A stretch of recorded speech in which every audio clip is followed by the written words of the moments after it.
Jalna medical कॉलेजसाठी कोणी ऐऱ्या-गैऱ्यांनी श्रेय घेण्याचा प्रयत्न करू नये. माजी राज्यमंत्री अर्जुनराव खोतकर यांचे आमदार कैलास गोरंट्याल यांना टोला. मेडिकल कॉलेज सुरू होण्यासाठी 3 वर्ष लागणार. खोतकर.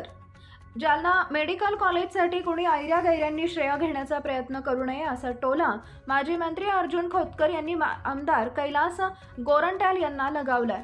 राज्य सरकारची भूमिका आहे प्रत्येक जिल्ह्याला मेडिकल कॉलेज व्हावं. राज्य सरकारच्या भूमिकेमुळे जालना जिल्ह्याला मेडिकल कॉलेज मिळालेलं आहे.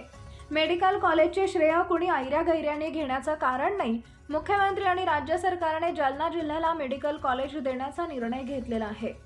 कुणी म्हणतात की मेडिकल कॉलेज 1 वर्षामध्ये होईल, तर पालकमंत्री म्हणतात 3 वर्ष लागणार. मेडिकल कॉलेज 1 वर्षात व्हावं ही आमची इच्छा आहे. त्यामुळं किरायाच्या जागेवर मेडिकल कॉलेज सुरू झालं तर जालनेकरांना फायदा होईल, असं खोतकर यांनी आज दिनांक 27 जून रोजी सायंकाळी 6 वाजेच्या दरम्यान म्हटलं आहे.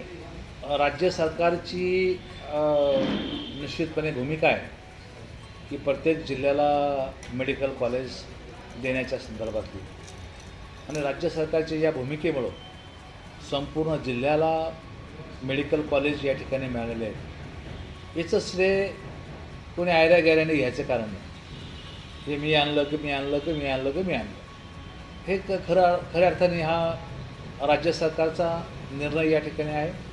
माननीय मुख्यमंत्री महोदय आणि मंत्रिमंडळाने हा संपूर्ण जिल्ह्यामध्ये मेडिकल कॉलेज देण्याचा निर्णय घेतलेला आहे, आणि त्या निर्णयाप्रमाणे हे मेडिकल कॉलेज या ठिकाणी होतं. स्थानिक राहिला प्रश्न की काही म्हणतात की 1 वर्षामध्ये मेडिकल कॉलेज होईल, काही म्हणतात की माननीय पालकमंत्री म्हणले की 3 वर्षामध्ये होईल. तर अर्थात मेडिकल कॉलेज व्हायला आम्हाला कळतं आहे की इमारत बांधायला याला त्याला वेळ लागेल खूप, पण तो निश्चितपणे तातडीनं व्हावं ही आमची इच्छा आहे. आणि एखाद्या चांगल्या जागेमध्ये किरायाच्या जागेमध्ये सुरू करता आलं तर तेवढा फायदा जालनेकराला होईल. लवकरात लवकर व्हावं अशा बाकीची माझी इच्छा आहे. आणि ही काय कोणाच्या स्थानानुसार होणार नाही, हे राज्य सरकारचा निर्णय आहे.